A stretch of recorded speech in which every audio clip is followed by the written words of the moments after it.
let's dive into the wonderful world of studying art styles. I'm super excited to share my experience with you, especially because I recently had an amazing time recreating a scene from one of my all-time favorite Studio Ghibli films, Ponyo. But before we get into that, let's talk about why studying art styles is so incredibly valuable for artists at any level. As you know, when I first started my art journey, I used to think that copying others' artists' work was somehow cheating, but I was so wrong. Studying and recreating art styles you admire is actually one of the best ways to improve your skills and find your own unique voice as an artist. It's like learning a new language. You start by mimicking others, and before you know it, you're creating your own beautiful sentences. So art is similar in that way. And that's why I wanted to create this. So let me tell you about my Ponyo study. I chose a scene that always makes my heart melt. You know that one where Ponyo is in the bucket? Yeah, that magical moment. I decided to recreate it using Ohuhu markers, which was a bit of a challenge since I'm very new to using it and I usually do digital art. But hey, that's what makes it exciting, right? As I started sketching out the scene, I really paid attention to the distinctive style that Studio Ghibli has. The way he creates movement in his animations is so breathtaking. I just found myself getting lost in the flowing lines of Ponyo's hair and the cute little body in the water. It's amazing how much you notice when you're really studying a piece of art instead of just passively enjoying it. Using the Ohuhu markers was a learning curve. It was a big adventure for me because I'm not used to using them. I quickly learned that blending colors with alcohol-based markers is quite different from my usual digital style of blending techniques. At first, I was a bit frustrated because I couldn't get the colors to look exactly like the original scene, but then I had this epiphany. The point wasn't to create an exact copy, but to learn from the process. This is just a practice in my sketchbook. So I started experimenting with layering colors to create depth in the water. It was quite challenging and you can probably see me struggling in this video, but it was so rewarding when I finally got it right. Well, I got it as close as possible. The markers allowed me to create these beautiful translucent effects that really captured the magic of the original animation. I found myself falling in love with the vibrancy and intensity of the colors, something that's so characteristic of Studio Ghibli movies. One of the biggest lessons that I learned from this exercise was that the importance of simplicity is really important. While the style is very detailed, it has beautiful simplicity to it. Every line serves a purpose. As someone who tends to overwork my art, this was a real eye-opener. I had to resist the urge to add unnecessary details and trust that less can actually be more. Another thing that struck me was the use of white space. In the Ponyo scene, the background is often left largely blank, where there is bricks in the background, but it's not very prominent, which makes the action in the lower part of the frame really pop. I tried to replicate this in my study and it taught me a lot about composition and balance. By the time I finished my Ponyo study, I felt like I had gained a deeper appreciation, not just for Miyazaki's art, but for the medium of the markers as well. It was challenging for sure, but it was also incredibly fun and rewarding. I could see how my own style had been influenced by the exercise, and I was excited to apply what I'd learned to my own original pieces. Now, let me share with you 10 tips for studying art styles that you love. These are the things that I've learned through my own experiences, like the Ponyo study, And this is what I would recommend if you're thinking of doing a similar practice at home. 1. Choose an art that you generally love, that excites you. This might seem obvious, but it's crucial. When you're studying a style you truly admire, your enthusiasm will keep you motivated, even when things get challenging. For me, Ghibli movies have always been a huge inspiration, so studying Ponyo was a joy rather than a chore. 2. Start with observation. Before you even put pen to paper, or marker to paper in my case, spend time really looking at the art you're studying. What makes it unique? How does the artist use line, color, and composition?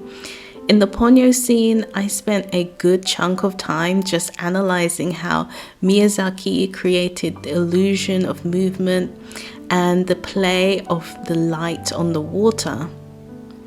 Break it down into elements. Instead of trying to recreate the entire piece at once, focus on specific elements. Maybe start with just the line work, then move on to the color, and then you can move on to the composition. This makes the process less overwhelming and allows you to really understand each component of the style. And 4, experiment with different mediums. Even if the original art was created digitally, try recreating it with traditional media or vice versa. This forces you to problem solve, and it can lead to interesting discoveries.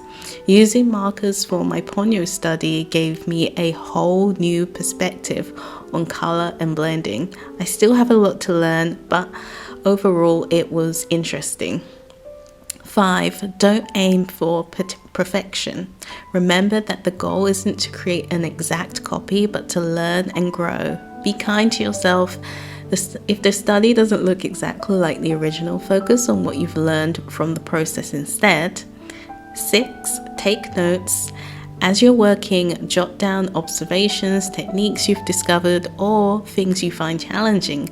This creates a valuable resource you can refer back to later. I have a whole notebook filled with notes from this study.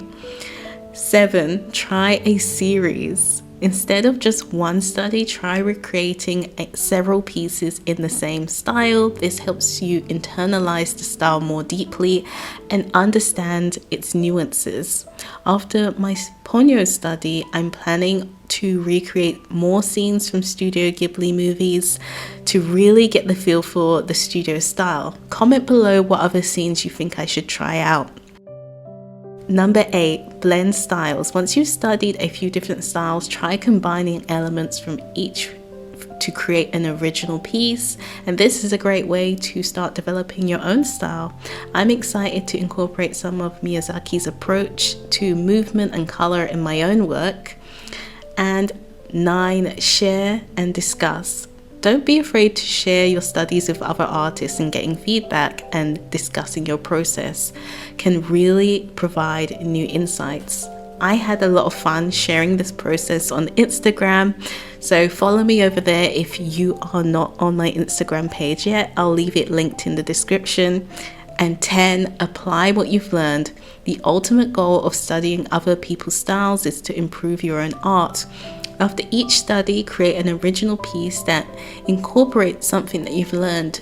This really helps to cement the lessons and pushes your art forward. Studying art styles is like having a conversation with the artists you admire. It's a chance to learn from their years of experience and a way to challenge yourself in new ways. My Ponyo study taught me so much, not just about Miyazaki's art style, but about my own approach as well to art. And I found that really helpful. I discovered that I tend to overcomplicate things and that there is beauty in simplicity. I learned new techniques for creating depth and movement with color, and I perhaps most importantly learned that I needed to learn how to blend the background a bit more, which I think I lost patience for in this video. But it also reminded me of the joy of creating art and losing myself in the process. bringing a beloved scene to life. Working with markers was a challenge, but it pushed me out of my comfort zone in the best way possible. I had to be more decisive with my color choices and more confident in my line work. There's no undo button with markers, which is something I'm used to when I'm drawing on Procreate. This forced me to embrace the imperfections and find the beauty in the organic of the slightly unpredictable nature of the medium. One of the most valuable lessons I took away from this experience was the importance of patience. In digital art, it's easy to rush through the process, relying on the layers and the ability to easily make changes. But with markers, I had to slow down and plan my approach and be more intentional with each stroke. This patience translated into a more thoughtful, meditative art practice that I'm excited to bring into all of my future work. As I wrap up my Ponyo study, I felt a sense of accomplishment that went beyond just completing a piece of art. I felt I had gained a deeper understanding of not just Miyazaki's art style, but of art in general. I saw how each element, line, color, composition worked together to create a cohesive whole picture. I understood better how to convey emotion and movement through simple, elegant lines. And perhaps the most unexpected outcome of this exercise was how it reignited my passion for art. Sometimes as artists, we get stuck in a rut, feeling like we're just going through the motions. Studying an art style, I reminded myself why I fell in love with art in the first time. And it brought back that childlike sense of wonder and excitement. So, if you're feeling stuck or uninspired in your art journey, I highly recommend diving into an art style and study it. Choose an artist or a style that makes your heart sing, grab your favorite medium, put on a movie, and just start creating. Don't worry about making it perfect. Focus on the joy of the process and what you can learn. So remember, every artist you admire started somewhere. They learned by studying others, by practicing, by making mistakes and learning from them. By studying their styles, you're not just improving your own technical skills, you're also connecting with a long, beautiful tradition of artists, inspiring and learning from each other. And that's what I loved so much about this practice. So go ahead, pick up that pencil or brush, or in my case, those markers. Choose a piece of art that inspires you and start your own style study journey. I promise you, you'll learn a lot more than you ever expected about art and about yourself. And who knows? The techniques and insights you gain might just help you create your own masterpiece. Happy creating, everyone. And if you've enjoyed this video, please subscribe and also click the link in the description to get some free access to my coloring pages. I create coloring books and I also give my email subscribers a free coloring page every single month.